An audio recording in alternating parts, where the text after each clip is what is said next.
Oh my goodness, I'm just seeing like several orbs already. I hope it appears on on the screen for y'all. Oh my goodness, I'm lit up. Like I have a lot of spiritual energy right now I'm feeling. So, ooh, it's a beautiful energy. All right, let me try to I'm going to minimize that screen so I'm not distracted by it and try to drop into channeling some of the energy that I think, the messages that I think are intending to come through today. We're just coming off, this is Monday after Father's Day weekend, and I think there are some things about sturdy leadership and parenting that feel that there are going to be some central themes to this message today. Okay. So I'm, just having a lot of this come through that is coming through in material I'm reading, conversations I'm having with my kids that are very in alignment, initiated by them, and synchronistic. And then also my first three sessions this morning as I'm driving to work, I get a lot of clarity and downloads in that drive time, where it's pretty easy for me to drop into clear space of meditation and receiving. And as I'm driving into work this morning, I'm like, okay, I'm thinking a new video is coming, and this is some of the themes that might be a part of it.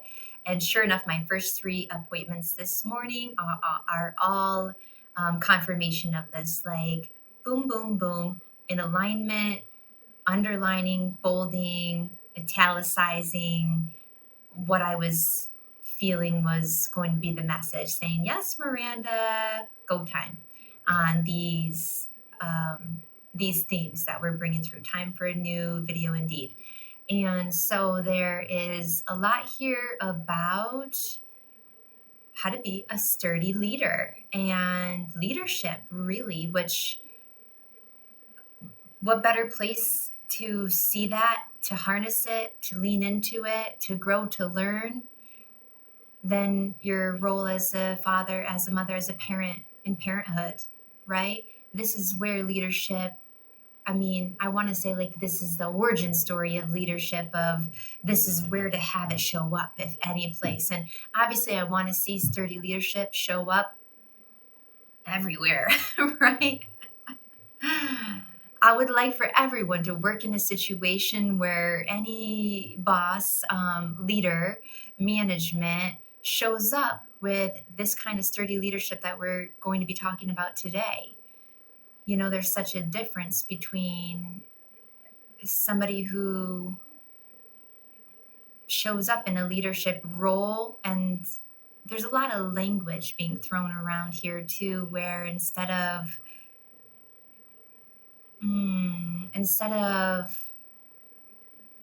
how do I want to say this? That instead of calling a meeting a management meeting or an administrative meeting, we're throwing around the word leadership, a leadership meeting. And okay, good on you. You've recognized the language change, but it is empty if the deep rooted style and energy that is flooding that organization continues to be out of a power and control, you better toe the line and recognize who holds the authority here type of energy. Just leave that meeting called management, if you're not going to actually shift the undercurrent to echo a deeper, more spiritually aligned foundation of leadership that is built on mutual reciprocity of trust, respect, and dignity for all. I mean, this is bottom up, and somebody who rises into that leadership position needs to keep an understanding of that it's bottom up. and instead of shifting into a top down. And so I know I'm talking right now about it in terms of it being in the workplace, and I'm going to shift into this for, I'm going to leave that. I might circle back or come around to that in a different tone if we like kind of golden thread and pull together. But for now, let me shift into parenthood a little bit more with this. I'm reading a book right now, I Know Why the Caged Bird Sings by Maya Angelou. And I'm not too far into it, probably like the first 50 pages. But there was one section I read on Saturday morning that was talking about addressing adults, children addressing adults with proper names and prefaces. And she wrote something in there about a feeling of the child feeling a lowliness of the addresser, like the lowliness of the child feels like it is built into holding the proper titles for the adults. And I was just sitting with that. And later in the day, my daughter happened to say something about like me, you, and Miranda using my first name. And it was in a context where I didn't feel the need to correct her. But then since she mentioned it, she then addressed me directly by that. And I corrected her and said, when you speak to me, you need to use mom or mommy. And she said, well, why? And I explained, when you use those names like grandma, aunt, mom, mommy, that is a sign of love and respect for that adult in your life versus calling them by their first name. And she said, well, why is there nothing like that for children? And and I thought, well, how interesting that this conversation is happening when I just the same day read that passage about, I think what I'm getting here, and I stand by, I think it's teaching respect for my children to know how to address an adult. So I support that. And I'm continuing to reinforce that with my children, right? And so I'm not saying anything against that. What I am acknowledging is, how do we show up as sturdy leaders for our children in a way where, we maintain that leadership. We are sitting in a position of some authority, and we need to, because that is what a sturdy leader does. There is a fostering a sense of a container, boundary setting in that leadership that doesn't leave the child thinking they're the leader or failing to see who is in control here. Nobody is. And so I'm flailing. And, if we don't have that sturdy leadership carved out, developmentally children need that to feel safe and secure and supported and capable of doing what they need to do in terms of their developmental targets and exploration. And if they don't have that, they all day long will just continue seeking, which can look like some massive behavioral issues that are unwanted from the parents and adults in their lives. And so I maintain that and reinforce. You're going to dip into a place of disrespect, diminishing, devaluing, discouraging, deflating that child if we don't know how to rise up into that position with them with so much love, reciprocity, mutual respect that makes their heart sing. And I think to myself of this analogy of a little kid looking up to their father and thinking, wow, I want to be like that. Look at that, right? Look at how that man shows up in this world. And so we want that little boy to be able to look up. We want him to look up, We don't want him looking straight forward or down. We want him to look up. But we do that in a way where we are reflecting this mirror back to him of his own worthiness and our belief in him and our respect for him, where he feels like he's not 1,000 miles below, and he's getting some pain in his neck and some heaviness in his heart as he thinks, I'm so far away from that. And that's that lowliness. That's not what we're aiming for. What we're aiming for is this leadership that keeps the eyes up like that, ignites that spark, is encouraging rather than discouraging, where it comes connected with respect, a respect that just mirrors this child's worthiness, that comes from his soul essence, that is not given or held or withheld based on his performance.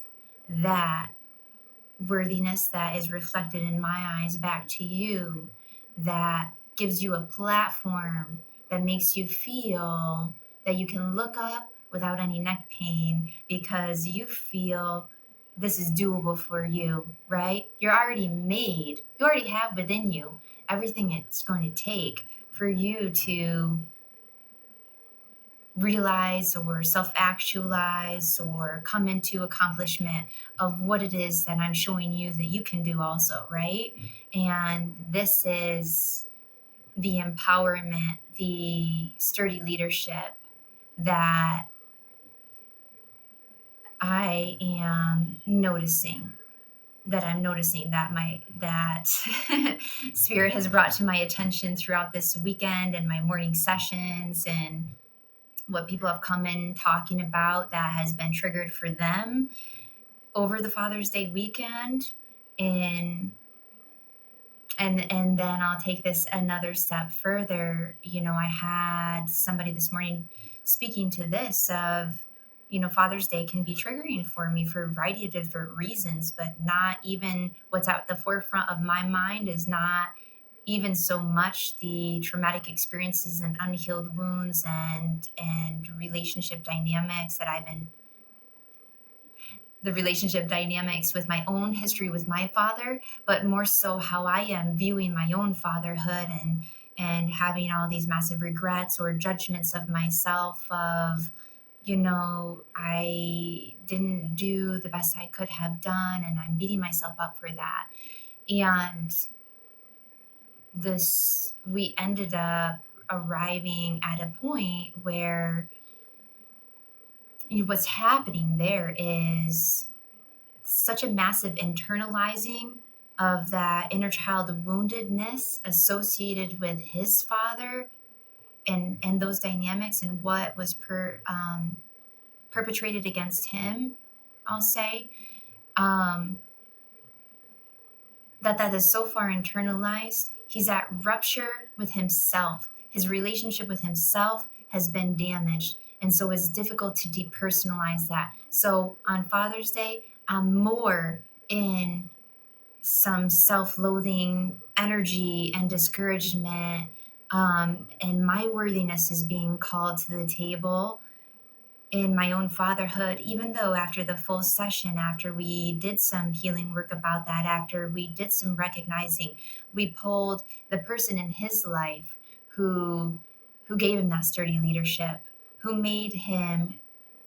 allowed him to have something to look forward to look up to see, boy, I'd like to be like that man when I grow up. And even now, when I'm a child and I'm not grown up, that same man makes me feel seen, and that I move right, and that I already am capable now. And we need to feel that. This is the fuel that's going to get you from here to there, right?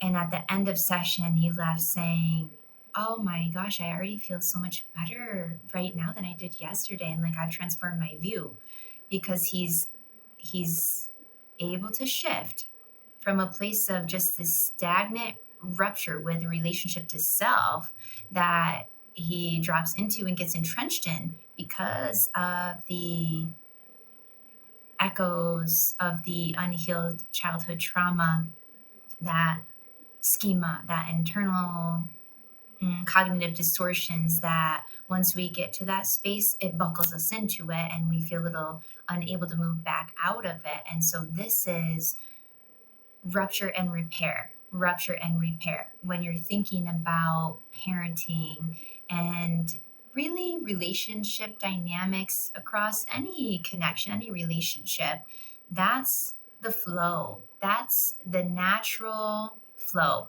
Flow doesn't mean I'm constantly in a space of happiness and bliss. We're missing the human experience if we, and just being unfair to ourselves if that's our expectation. When we raise our children, we're not, our goal is not, I just want my child to be happy. Like, then maybe they shouldn't have. Excuse me. Forget that thought. It was going to come out sideways. So I'm, oh my goodness, I'm sorry. Okay, let me recenter for a second. What was I going to say? The goal is not for our child to be happy all the time. We're setting ourselves up for failure and them up for failure and just unreasonable expectations. What we want our child to be able to experience is, we know there's going to be some sadness, some struggle, some difficulties, some challenges. And that's not a bad thing about this life, this earth school. Some of the most beautiful growth and just experiences can come from those emotions and those experiences in our life. And so it's not the goal of, I want my child to just be happy all the time. It's, I want my child to believe in themselves. I want them to have the fortitude and the deep, unwavering sense of who they are that fosters this resiliency, this understanding that I am worth it, this understanding that when life gets difficult, I can rise up to that challenge. I will believe in myself always. And this is more of the goal, right? So, rupture and repair is the understanding that you're not going to be in a steady, consistent, you're always pleased with me, I'm always pleased with you, we're never misaligned, we're always seeing eye to eye. That's not human. I think we're going to get misaligned. We're going to have moments where I misunderstand you and you misunderstand me. We're going to have moments where you're hungry, tired, a little short, and my feelings get hurt and you don't show up as your best self. And that's where the repair comes in. So once we have the rupture is not the standalone for us to measure, are we doing all right as a human? Are we doing all right as a parent? It's how well can we repair? How quickly do we drop into resolution? How comfortable are we with those vulnerable spaces and bringing humility to the table to come back around and say, like, hey, buddy, you remember earlier when this happened? I didn't like how I showed up in this way. I could have done it better. In the future, this is what I aim to be able to bring to the table when something like that happens again. It doesn't mean that you are diminishing yourself as a parent when you come back to the table with your child to have a conversation like that. If you got a little bit out of sorts and you didn't like how you showed up, because you can maintain the fabric of the lesson or the boundary you were attempting to weave together for them or to hold solid on in that moment, even when you are addressing the way in which I spoke to you about that boundary could have been done better, and here's how. This is modeling. This is building up that resiliency. And so when our child makes a mistake or has an error, etc., they're not going to meet themselves with getting entrenched into unworthiness that keeps them from taking the next step to stand back up and try again. Failure is the condiment that makes success taste so good, right? And this rupture repair is what's going to keep your child being able to invite in some failure over and over again. I'll try again. Let's go. So that they can make it to the success that you aim for them. They've got to have that modeled through how you show up with them. And that brings to the table a level of sturdy leadership. I trust you. I see you. You respect me. You respect yourself. You can hold yourself. And this all might sound a little like, it makes sense and easy when you hear me say it, but trust me, it is not easy. I know that. I know that. Trust me. And you know what makes it much more difficult is when you are in rupture with your relationship to self. That makes it challenging to ride the flow. And flow means ebb and flow, right? In the flow is the ebb, the dips and the waves. It's waves, everything really, like quantum physics. Everything is waves, isn't it? Everything has that structure to it energetically. Rupture and repair. There we go. So if you are noticing that this conversation feels like, a little triggering for you, or like, man, I've been trying to achieve this and it feels like I'm my own worst enemy or something like that, you may have to start with yourself. You can't overpour this energy and this efforting into, I'm just going to try harder the next day. I'm just going to work on this the next day. I'm just going to read 5 more parenting books tonight and then I'll be able to show up in this way.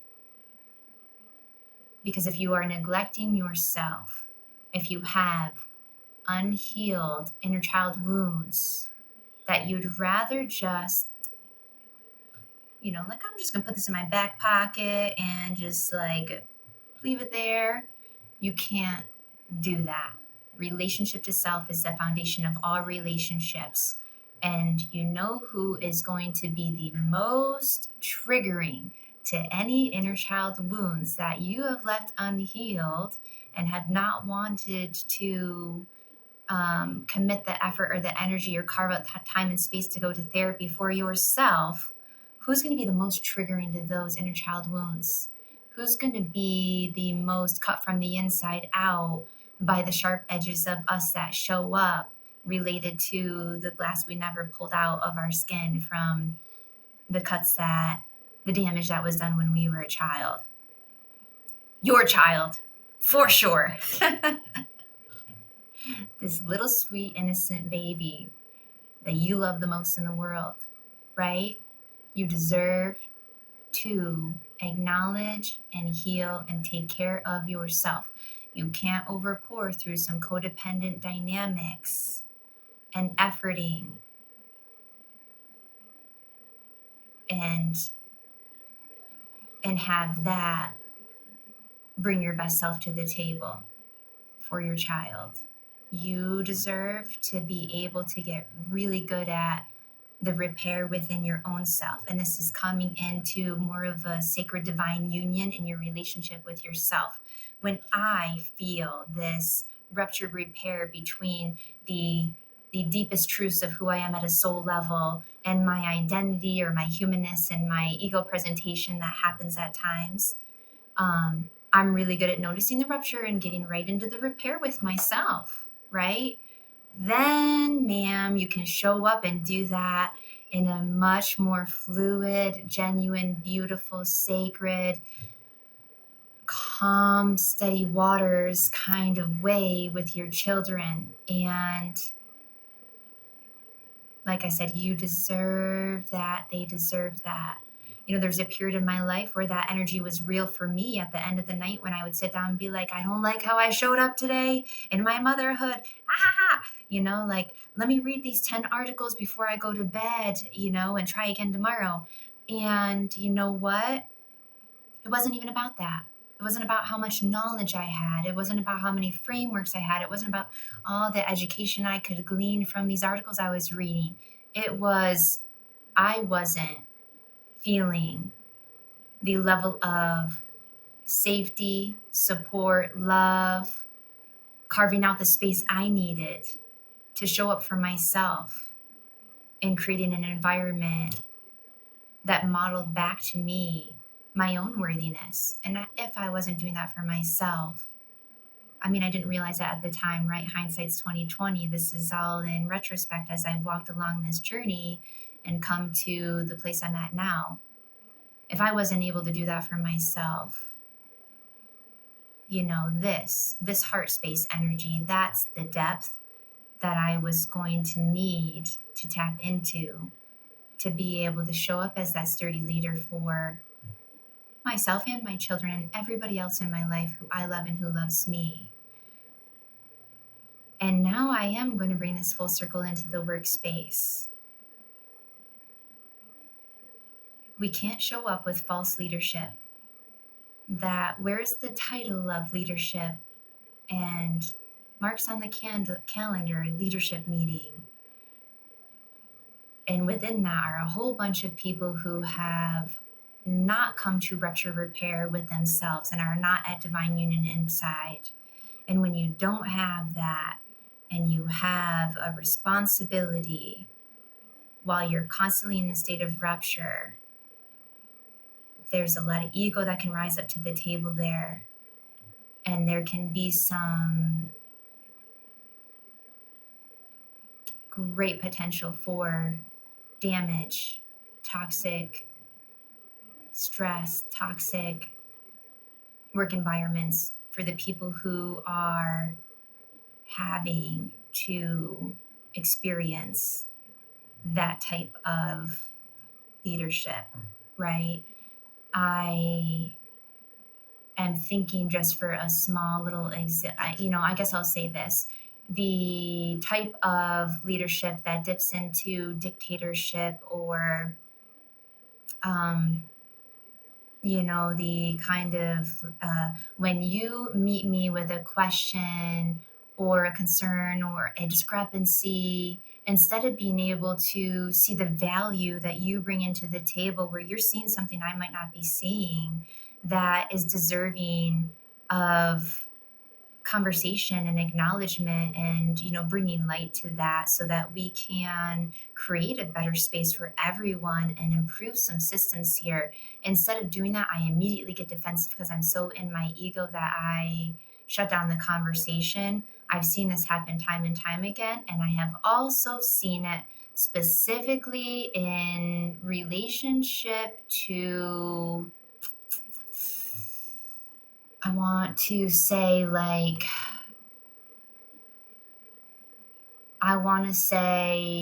what's the word? Where you're repeating something, like,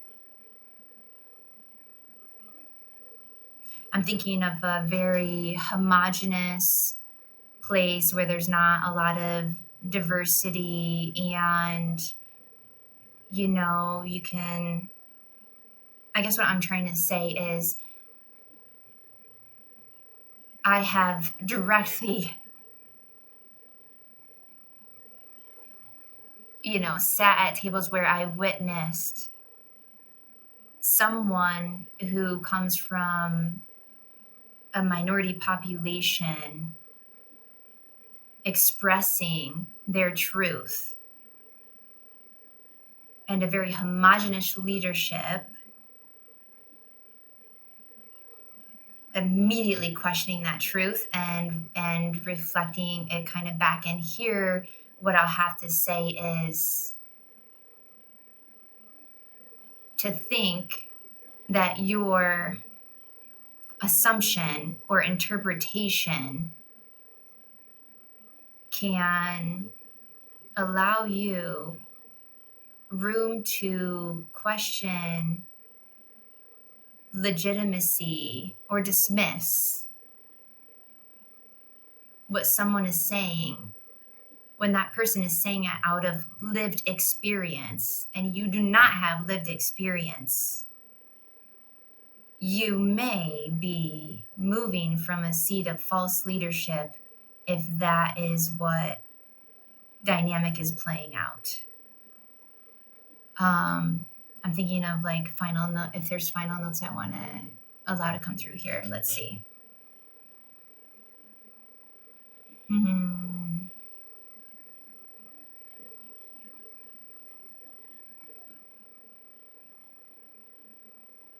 I suppose maybe it really takes a lot of you being at quite a space in your of health and humility and confidence, all at union within your relationship to yourself, to be able to show up in those settings in a way that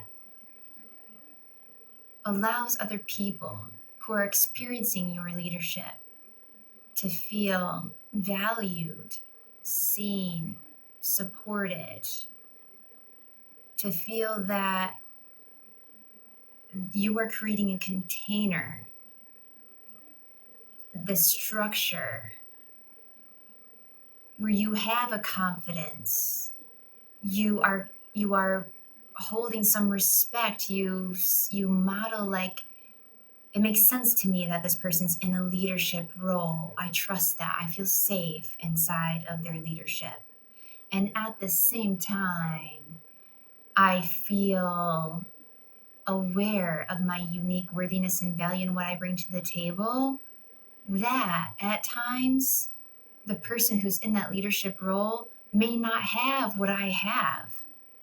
And yet they hold what they do have with such grace, confidence, and humility that I am invited to the table to speak about what it is I hold that the very person in this leadership role may not have, may not match me. And then they can, and that leader can show up and say, wow, look at what you bring to the table. Thank you. I didn't think about it that way. You're right. Let me consider this. You know what? I didn't think about that. Let me figure out how to pull more of what you're saying into this equation here. Leadership is not about get behind me and follow. It's about facilitating. Can you bring to the table a synergy amongst these people that allows evolution and a collective culture of respect and dignity where we can all show up as our best selves? And this is part of the repair that I do with my child. I am in this leadership role. I maintain that structure and sturdiness and support for them. I'm not doubling back or questioning myself, but I am also showing up with them where I can repair and say, you know what, honey, I didn't think about it from your perspective. You're actually right on that. I think I'm going to do this differently, right? Because my child may have a soul that's older than mine. Now I'm going to still show up as a sturdy leader. I am the parent. I am the parent. I am teaching. I am supporting that growth and evolution. But it doesn't mean that there needs to be a hierarchy on respect. I think my children are equally as deserving of the same amount of respect from me that I require from them. And so should be that same model occurring in our workforce structures.